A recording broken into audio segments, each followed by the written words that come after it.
Hello student, स्वागत है आप सभी का एक बार फिर से हमारे इस लर्निंग प्लेटफॉर्म पीएससी बायो वाला में। स्टूडेंट, आज इस लेक्चर में हम आपके साथ डिस्कशन करेंगे इकोनॉमिक इम्पॉर्टेंस ऑफ एल्गी।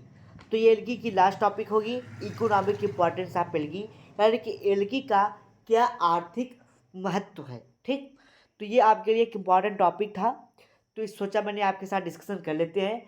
तो मैंने आपको एल्गी का पूरा पीडीएफ दे दिया है, जो कि पीडीएफ कितने पेज का है, 78 पेज का। ठीक, 78 पेज का पीडीएफ है, जिसमें आपको कंप्लीट एल्गी का पीडीएफ आपको मिल जाएगा। ठीक, मैंने आपको दो एल्गी पढ़ा है, हाइड्रोडिक्टियर पढ़ा है, वॉलवॉक्स पढ़ा है। तो आपको वॉलवॉक्स तैयार कर लेना है, यहाँ से क्वेश्चन आपको देखने को मिलेगा और वॉलवॉक्स आपको एग्जाम में जरूर देखने को मिलेगा। ठीक, उसके अलावा आप एक और भी एल्गी है जिसका मैंने पीडीएफ दे दिया है, आप लोग उसको देख लीजिएगा। टाइम कम है, इसलिए हमको इस तरीके से क्लासेस को कंडक्ट करना पड़ रहा है। ठीक, तो आइए समझते हैं कि इकोनॉमिक इम्पोर्टेंस ऑफ एल्गी क्या है। देखिए स्टूडेंट, चाहे जो भी चीज़ें हों उसकी दो पहलू होती हैं। ठीक, जैसे मान लीजिए अगर कोई इंसान है तो आप जानेंगे अगर इसके अंदर कुछ अच्छाइयाँ भी हैं तो उसके अंदर कुछ बुराइयाँ भी होगी। तो उसी प्रकार हम समझेंगे कि जो एल्गी है तो वो उसमें दो प्रकार के एक्टिविटी होती है, पहला यूजफुल और दूसरा हार्मफुल।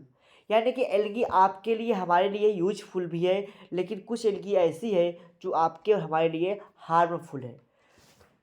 तो उसी में यानी कि इकोनॉमिक इम्पोर्टेंट में यही चीज़ें समझना पड़ता है आर्थिक रूप से। ठीक, आर्थिक रूप से एल्गी हमें किस प्रकार इम्पोर्टेंट है उसी के बारे में आपको समझना होता है। ठीक, तो आइए पहले समझते हैं useful activity of algae. Algae की क्या एक्टिविटी है। ठीक है, आइए पहला पॉइंट समझते हैं, एल्गी एज फूड।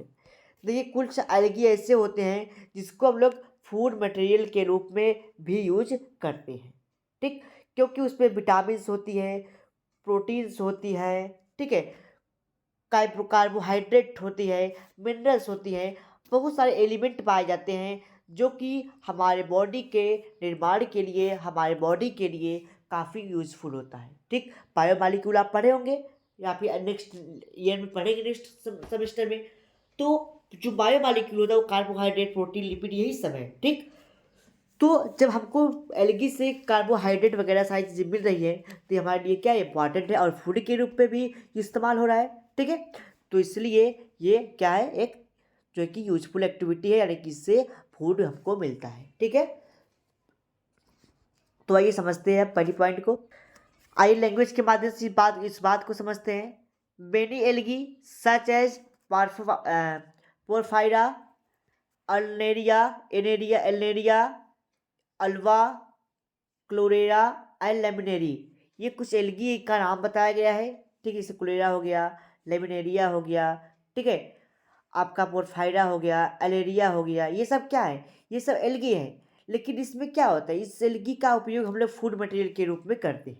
ठीक, तो ये होता क्या है, इसलिए यूज किया जाता है क्योंकि इसमें कार्बोहाइड्रेट, प्रोटीन्स, विटामिन, मिनरल्स ये सारी चीज़ें पाई जाती हैं, इसलिए ये फूड मटेरियल के रूप में यूज किया जाता है।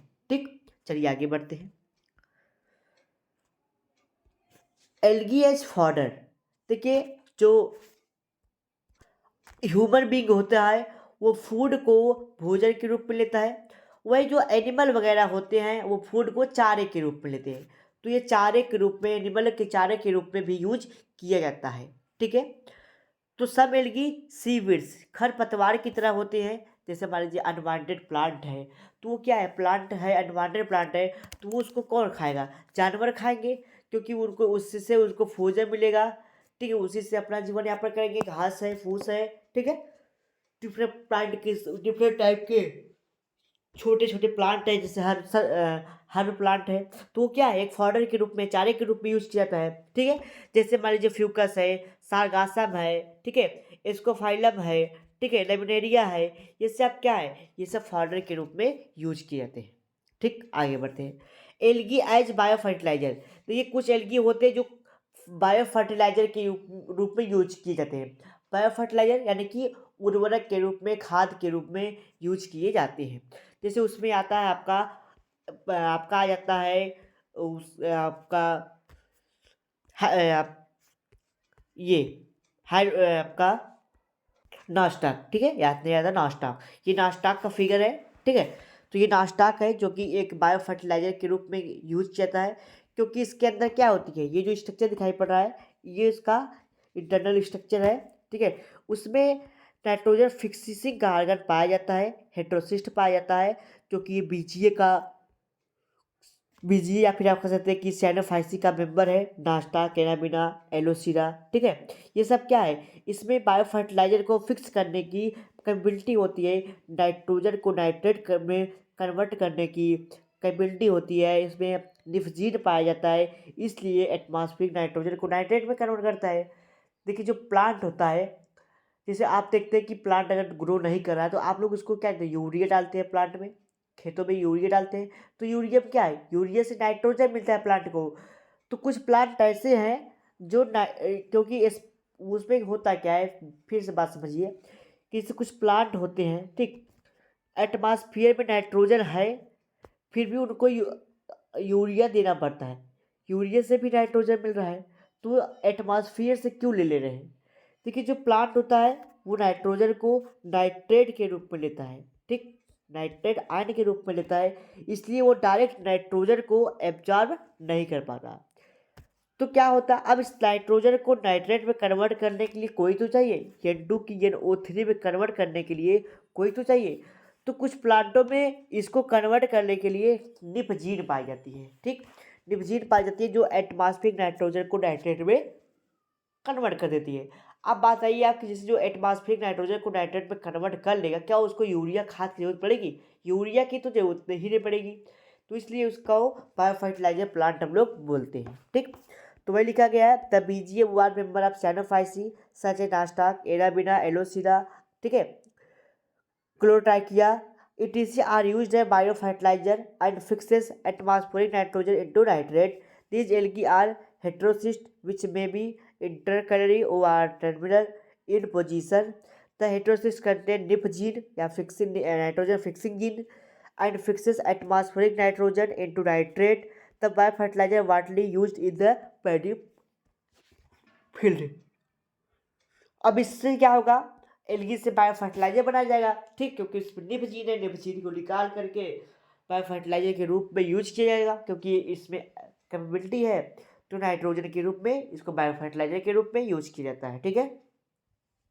दूसरा आता है एल्गी आप इन बायोलॉजिकल रिसर्च। कुछ एल्गी ऐसी होती है, ठीक, जो बायोलॉजिकल रिसर्च में यूज की जाती हैं, जैसे क्लोरा हो गया, एस्टाबुलेरिया हो गया, ये सब क्या है, बायोलॉजिकल रिसर्च में यूज की जाती है, ठीक है। आगे बढ़ते हैं, कुछ एल्गी है जो मेडिसिन के रूप में यूज की जाती है, यानी कि एंटीबॉडी बनाने के लिए, एंटीबायोटिक बनाने के लिए, ठीक है। तो ये एक एक पॉइंट को समझते हैं।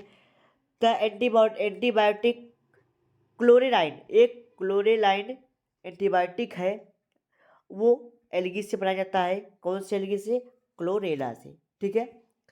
एक मेडिसिन ए मेडिसिन फॉर ज्वाइंटर, ज्वाइंटर अगर जिसको हुआ है, ज्वाइंटर पेन है, तो उसके लिए एक मेडिसिन बनाई जाती है, ठीक है, आयोडीन, ठीक, क्योंकि उसमें आयोडीन पाया जाता है, एक मेडिसिन बनाई जाती है आयोडीन से, जिसमें लेमिनेरिया एक प्लांट होता है, एलगी है, उस एलगी से एक मेडिसिन बनाई जाती है जिसमें आयोडीन पाया जाता है, और उससे अगर ज्वाइंटर का कोई प्रॉब्लम है, ठीक है, ह्यूमन में ज्वाइंटर से रिलेटेड कोई प्रॉब्लम है, उसको सॉल्व किया जा सकता है। तीसरा द मेंबर ऑफ ऑर्डर केरेल्स, या आप कह सकते हैं कारा, have larvicidal properties and hence used as controlling of mosquitoes, ठीक है। यानी कि केलगी है, आप कहते कारा, आप इसको कुछ भी पढ़ ले, चारा पढ़ ले, कुछ भी पढ़ ले, वो आपके ऊपर है, लेकिन इसको हम लोग कारा कहेंगे, ठीक है। चारा देखिए मत बोल दीजिएगा, नाट चारा, ऑनली कारा, ठीक, कारा नाट चारा, ठीक है, इसको केयर करिएगा। तो कायरल्स का अब मेंबर का ये प्लांट है, ठीक है, और वहाँ से जो उसका लार्वे वो होता है, कारा है, उससे क्या मॉस्किटो को कंट्रोल करने के लिए कुछ मेडिसिन बनाई जाती है। कुछ एल्गी है जो मिनरल्स के रूप में यूज की जाती हैं, ठीक, क्यों की जाती है, क्योंकि वो क्या है, जैसे जो प्लांट है वो सीवीड्स में है, खरपतवार में है, हो सकता है कि पानी में हो, ठीक है। तो क्या हो सकता है वहाँ पे बहुत सारे मैग्नीशियम आयन को वाटर से वो एब्जॉर्ब कर रहा हो, ठीक है। अब वो एब्जॉर्ब कर रहा हो तो उसमें क्या है, अगर मिनरल्स को एब्जॉर्ब कर रहा है तो बहुत सारे एलिमेंट होगा, ठीक है। जैसे देखिए the iron, copper, zinc, manganese and are extracted from the seaweeds algae, ठीक है। जो एल्गी होती है, खरपतवार वाले एल्गी होते हैं, उनसे ये सब आयन आप प्राप्त कर सकते हैं, क्योंकि वो प्लांट यानी कि जो होते हैं प्लांट वो सॉइल से एब्जॉर्ब किए रहते हैं ज़्यादा मात्रा में। The bromine is obtain from, यहाँ पे ओ बी लिख, obtain from red algae such as polysiphonia, ठीक है। बी आर यानी कि ब्रोमीन होता है, एक एलिमेंट है जो कि पॉलीसाइफोनिया से प्राप्त किया जाता है। The brown algae mainly amino, हाँ, एमिनियल्स or kelp are rich soda, potash, iodine and hence used in manufacture of soap and alum, ठीक है। तो ये कुछ ऐसे हैं एल्गी हैं, ठीक है, ठीक है। उसमें ब्राउन एल्गी आती है जो कि उसमें क्या होता है, उसमें सोडा पोटास जो आयोडीन होता है उसमें ज़्यादा मात्रा में पाए जाते हैं, इसलिए उसको सॉप बनाने में, एलम बनाने में यूज किया जाता है। एल्गी इन इंडस्ट्री, तो एल्गी का इंडस्ट्री में बहुत सारा यूज है, केमिकल इंडस्ट्री में बहुत सारा यूज है, कमर्शियल प्रोडक्ट बनाने के लिए बहुत सारा यूज है, ठीक है। तो पहला क्या है, अगर अगर, ठीक है, ठीक। तो जो अगर अगर एल्गी है, ठीक, जो अगर अगर एल्गी है, ठीक, इसको, ये जो अगर अगर एल्गी होता है ये एक तरीके से फूड के सोर्स के रूप में यूज किया जाता है, ठीक है। जैसे कुछ प्लांट हैं, ठीक, उनके फूड के लिए, बैक्टीरिया के फूड के लिए, एल्गी के फूड के लिए ये उसको यूज किया जाता है, ठीक, क्योंकि इसमें रिच मात्रा में, ज़्यादा मात्रा में कार्बोहाइड्रेट होता है, प्रोटीन होता है, ठीक। तो जैसे प्लांट आप किसी कल्चर मीडिया में ग्रो करा रहे हैं तो आपको क्या डालना होगा, अगर डालते हैं हम लोग, ताकि उसको उससे फूड न्यूट्रिशन मिलता रहे, ठीक। तो ये बहुत सारे एल्गी से प्राप्त किए जाते हैं, मोस्टली ये रेड एल्गी से प्राप्त होता है जो अगर होता है, ठीक। इसमें बहुत सारे प्लांट आते हैं रेड एल्गी में, जो कि आगे हम आपको बताएंगे। तो ये लैंग्वेज के माध्यम सारी बातों को समझते हैं। देखिए लिखा है it is obtain commercial from the agrophytes, जो एग्रोफाइट यानी कि जो रेड एल्गी होता है उससे ये प्राप्त किया जाता है अगर, ठीक है। सच एज जेलेडियम, ठीक, क्रेसिडेरिया, जिलेटिना, ठीक है, सॉरी, गीगाटिना, ठीक, कॉन्ड्रस, ईटीसी, ठीक है। इन सभी से क्या होता है, ये प्राप्त होता है अगर, ठीक। जो अगर है ये इनसॉल्युबल होता है कोल्ड वाटर में, अगर ठंडा वाटर है तो उसमें वो घुलेगा नहीं, अगर हीट वाटर है, गर्म पानी है तो उसमें वो घुल जाएगा, ठीक। जो अगर होता है ये सबसे ज़्यादा कहाँ पाए जाते हैं, जापान में, साउथ ईस्ट एशिया में, इन सब कंट्री में ज़्यादा पाए जाते हैं। इसको हम लोग कहते हैं प्रोडक्शन सेंटर आगर का। अगर का प्रोडक्शन सेंटर क्या है, तो जापान और साउथ ईस्ट एशिया है, ठीक।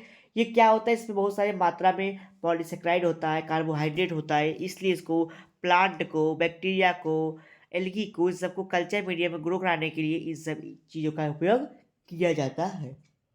अगला आता है आपका एलर्जिनिक एसिड, ठीक। तो ऐसे कुछ होते हैं जो एलर्जी काज करते हैं, ठीक है। तो उसके डिफेंस में यूज करने के लिए बहुत सारी एल्गी को भी उपयोग लोग करते हैं, ठीक। तो बहुत सारी है many algae such as Laminaria, Fucus, Apophyllum, Ascophyllum, Lessonia, ठीक है। ये सब क्या है, ये सब एल्गी हैं जो कि एलर्जिनिक एसिड का फॉर्मेशन करते हैं, जो कि बहुत ही इम्पॉर्टेंट होते हैं फाइबर, प्लास्टिक और कॉस्मेटिक जैसे सामानों को बनाने के लिए, ठीक। कॉस्मेटिक सामान एल्गिनिक एसिड के द्वारा बनाया जाता है, जो कि एक ग्लोइंग आप कह सकते हैं कि एलिमेंट होता है, जो चेहरे को ग्लो करने का काम करता है, यानी कि इसलिए इस सब, सॉरी, हाँ, जो कॉस्मेटिक सामान इससे बनाई जाएगी उसमें उपयोग होगा, ठीक। प्लास्टिक की चीज़ें बनाई जाती है, फाइबर की चीज़ें बनाई जाती है, जो कठोर वाली होती है उस सभी सारी चीज़ों को ये बनाया जाता है, ठीक है। कैरास कैरासिनम क्या होता है, जो कैरासिनम होता है ये भी सीवीड से ही प्राप्त होते हैं, ठीक है। ये आयरिस होता है इसमें, ठीक, यानी कि जिसको हम लोग कह देते हैं कॉर्डिस क्रिस्पस, आयरिस मास जिसको बोलते हैं। ये सब क्या है, ये सब कॉस्मेटिक सामान बनाने के लिए, जैसे पॉलिश हो गया, पॉइंट हो गया, पेंट हो गया, शैम्पू हो गया, ये सब चीज़ें इससे बनाई जाती है। तो ये यूजफुल एक्टिविटी है, ठीक है। टाइटानामाइड एंड सॉरी डाइटोमेसियस, ठीक है। पहला क्या है, डाई एटामाइड, ठीक, डाई एटोमाइड, ORR, डाई डाई एटोमेसियस, ठीक है, एटोमेसियस, जो कि अर्थ है यानी कि भूमि में पाए जाते हैं, ठीक है। ये बेसिलरी फैमिली का प्लांट होता है, यानी कि आपसे एल्गी होता है, ठीक है, जिसको हम लोग कहते हैं पिन्नुलेरिया, ठीक।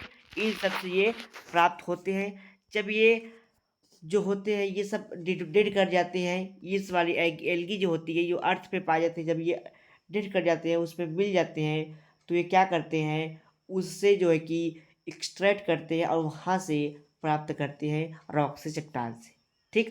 तो आइए आगे बढ़ते हैं इस बात पे। अब इसकी हार्मफुल एक्टिविटी को समझते हैं। सारी बातों को आप लोग लैंग्वेज के माध्यम से देख ही लिए होंगे, ठीक है। पैरासिटिज्म, ठीक है, पैरासिटिज्म क्या होता है उसको समझते हैं हम लोग, या इसको हम लोग कहते हैं टैक्सिसिटी, ठीक है, टैक्सिसिटी या सिटिज्म, ठीक। तो इसमें क्या लिया जाता है, सफेलोसिलस, ठीक है, सफेलोलिरॉस, जो कि एल्गी है, जो कि पैरासाइट होता है, जो टी और कॉफ़ी के प्लांट में पाया जाता है, ठीक, यानी कि उस पर ये रहते हैं। तो इससे क्या होता है, टॉक्सिसिटी, अब जैसे कोई मान लीजिए टी का प्लांट है, अब उस पर कोई जो कि रह रहा है, पैरासाइट रह रहे हैं, तो उसमें डिजीज काज कर सकते हैं, तो इसलिए वो क्या है, हार्मफुल एक्टिविटी है, ठीक है। Many algae such as Kinodium, ठीक है, Camerodinum and Pyrodinium secreted toxic material which cause death of fishes, ठीक है। तो ये भी फिश में डेथ का कॉजिंग करता है। एल्गी एंड वाटर सप्लाई, कुछ एल्गी होते हैं, ठीक है, जो वाटर का सप्लाई करते हैं प्लांट में, जैसे क्रोकोकॉकस हो गया, ठीक है, ठीक, क्रोकॉकस हो गया, ठीक, ऑसिलेटिया ओसिलेरिया पुलेरिया हो गया, ठीक है, माइक्रोसिस्टिस हो गया, ठीक है। ये सब क्या होते हैं, ये सब वाटर को प्लांट में पॉन्ड से पहुंचाने में काम करते हैं, ठीक है। डिजिट से, पॉन्ड से, टैंक से वाटर को एब्जॉर्ब करके प्लांट में पहुंचाने का काम करते हैं, उसकी बॉडी में पहुंचाने का काम करते हैं। After death and decay algae emits bad smell in the waters body, जब ये मर जाते हैं, ठीक है, तो वाटर में बहुत अजीब सा स्मेल छोड़ते हैं, यानी कि वो टॉक्सिक सब्सटेंस जैसी काम करता है, ठीक है। Types of life cycle in algae, चार जो कि एल्गी में किस प्रकार से, चार प्रकार की लाइफ साइकिल होती है उसको समझते हैं। तो एल्गी में चार प्रकार की लाइफ साइकिल देखने को मिलती है, कि उसको समझ लीजिए। पहला होता है हैप्लो हैप्लॉन्टिक टाइप, ठीक है। हैप्लॉन्टिक टाइप में क्या होता है, इन जो होता है इस प्रकार का जो लाइफ साइकिल होती है, उसमें एक जाइगोट का फॉर्मेशन होता है, ठीक है, जो कि क्या होता है, डिप्लॉयड होता है। उसमें आता है आपका क्लेडोमोनास, वैथरिक्स, स्पाइरोगाइरा, ओडोगोनियम और हाइड्रोडिक्टियन, ठीक, ये सब आते हैं। डिप्लोप्लॉन्टिक यानी कि जिसमें जो सेल्स होंगे वो कैसे होंगे, डिप्लॉयड होंगे, एक्सेप्ट गैमेट सेल डिप्लॉयड होगा, बाकी सारे सेल क्या होंगे, डिप्लॉयड होंगे। वो किसमें पाया जाता है, फ्यूकस में, सारगासम में, मेंबर ऑफ बैसिलेरियोफाइसी में। आइसोमॉर्फिक, डिप्लोमॉर्फिक, ठीक है, आइसोमॉर्फिक डिप्लोप्लांटिक, ठीक, टाइप का जो होता है वो किसमें पाया जाता है। देखिए हाँ, जो ये प्रकार के होते हैं, इस प्रकार का जो लाइफ साइकिल है, ठीक है, उसमें जो स्पोरोफाइट्स होते हैं, गैर्मोफाइट्स होते हैं, वो मार्फोलॉजिकल सिमिलर होते हैं, ठीक है। जो स्पोरोफाइट होते हैं यानी कि जो उसका स्पोर होगा, ठीक है, और जो मेल गैमीट होगा, ठीक है, दोनों एक जैसे दिखाई पड़ते हैं। वो देखने को मिलता है एक तो कार्कस में, फ्रिचलेरिया में, ठीक है, फ्रिचिला में, ये सब उसमें देखने को मिलता है। आगे बढ़ते हैं। ट्राइफेसिक लाइफ साइकिल, यानी कि इसमें दो प्रकार की लाइफ साइकिल होती है। पहला होता है हैप्लोबियांटिक, दूसरा होता है डिप्लोबियांटिक, ठीक है। हैप्लोबियांटिक में क्या होता है, इसमें केवल एक प्रकार के जो कि स्टेज देखने को मिलती है 2 बार, ठीक है। एक यानी कि इसमें 2 अलग-अलग प्रकार की स्टेजेस देखने को मिलती है। एक देखने को मिलती है ज़ाइगोट, ठीक है, ज़ाइगोट बनने को, जो डिप्लॉन्टिक होता है, ठीक है। फिर समझिए, in this 2 haploid stage are present. जो हैप्लॉन्टिक होता है, हैप्लोबियांटिक होता है, उसमें केवल 2 ही स्टेज होती है, हैप्लॉइड स्टेज होती है, वो भी ज़ाइगोट होता है। डिप्लोबियांटिक क्या होता है, या डिप्लो डिप्लो हैप्लोबियांटिक कहते हैं, ठीक है। इसमें जो स्पोरोफाइट होता है वो डिप्लॉयड होता है, टेट्रास्पोरिक होता है, ठीक है, कार्पोफाइट्स होते हैं और ये अल्टरनेट होते हैं, ठीक। तो ये पॉलीसाइफोनियम में देखने को मिलता है। तो ये पूरा रहा आपका किसके बारे में, इकोनॉमिक इम्पोर्टेंट के बारे में, ठीक। तो आपको मैं आज यहाँ पे देखिए, सिलेबस आपका जो है कि बहुत ब्रॉड है, तो आपको इसी तरीके से सारी पढ़ाई आपको कंप्लीट करनी होगी, ठीक। तो चलिए मिलते हैं नेक्स्ट लेक्चर में नए टॉपिक के साथ।